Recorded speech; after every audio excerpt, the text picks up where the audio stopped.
আমার চাওয়াটা আসলেই মনে হয় একটু বেশি ছিল, তাই না? আসলেই যদি চাওয়াটা বেশি না হবে তাহলে আমি এত কষ্ট কেন পাবো? আমি হয়তো অনেক বেশি কিছু চাই পেয়েছিলাম তোমার কাছে, তাই না? আমি জাস্ট তোমার বলছিলাম যে এখনকার এই যুগে মানুষ ছাইরা যাইতে একটা সেকেন্ড সময় নেয় না, মানুষকে ভুলতে একটা দিনে বেশি সময় লাগে না। কিন্তু আমি তো চাইছিলাম যে তুমি সারা জীবন আমার পাশে থাকো, সারা জীবন আমার কাছে থাকো। হয়তো আমার এই চাওয়াটাই সব থেকে বড় ভুল হয়েছে, তাই না? ফ্যামিলির প্রবলেম, টাকার সমস্যা, বন্ধু বান্ধবের থেকে কষ্ট, সবই ছিল লাইফে। আমি জাস্ট একটা পার্সনের মুখের দিকে তাকাইছিলাম যে এই মানুষটা হয়তো আমার জীবনে কষ্ট দেবে না। বাট আসলে আমি ভুল। আমি তোমার সব থেকে বেশি ভালোবাসা সব থেকে বড় ভুলটাই করছি, বিশ্বাস করো। আমি আমার নিজের জীবনের থেকে তোমার বেশি ভালোবাসি, আর এটা তো আরো বড় ভুল। কারণ আমি হয়তো বুঝাই উঠতে পারি যারাই তুমি সব থেকে বেশি ভালোবাসবা সেই মানুষটা একটা সময় চলে যাবে, সেই মানুষটাই একটা সময় কষ্ট দিবে। এই জিনিসটা বুঝে উঠতে পারিনি। আর তাই তো জীবনের সব থেকে বড় কষ্টটা তোমার কাছ থেকে আমি পাইছি, যারে আমি জীবনের থেকে বেশি ভালোবাসছি। এইসব জিনিস আসলে আফসোস লাগে অনেক, যে তোমার কাছ থেকে আমি এটা পাবো, এটা কখনো আমি আশা করিনি।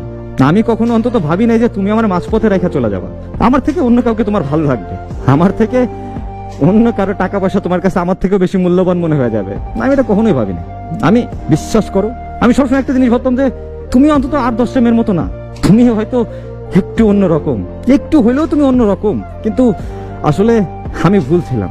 আমার এই বিশ্বাসটা আসলেই ভুল, আর তোমাকে এই বিশ্বাস করাটা আমার সব থেকে বড় ভুল। যেখানে থাকো, যেভাবে থাকো, ভালো থাকো, এটাই চাও, আর কোনো কিছু নাই। জীবনের একটা পর্যায়ে যায়, মানে আমাদের বয়সের ছেলে মেয়েদের অনেক কিছুই হারাইতে হয়, এটা স্বাভাবিক, অস্বাভাবিক কিছু না। একটা কথা কি মানেন, এই জিনিসটা চলে যাওয়ার পরেও জীবনে টিকে থাকতে হবে, জীবনে বেঁচে থাকতে হবে। বাবা মার জন্য হোক, আশেপাশের মানুষের জন্য হোক, চলে যাওয়া যাবে না। জীবনে স্ট্রাগল করে যেতে হবে, আর এই কষ্ট মেনে নিয়েই জীবনটাকে চালিয়ে যেতে হবে। এই একটা বুঝ না একটা বয়সের পর চলে আসে, যেমন 23, 24, 25-এর পরে এই বুঝটা সবার ভিতরেই মোটামুটি চলে আসে। ছেলে হোক মেয়ে হোক, সবার ভিতরে আসে। আমরা দিন শেষ হিসাব করে দেখেন যে আমরা কেউই ভালো নাই, অন্তত এই ভালোবাসা আসলেই কেউ ভালো নাই কোথাও।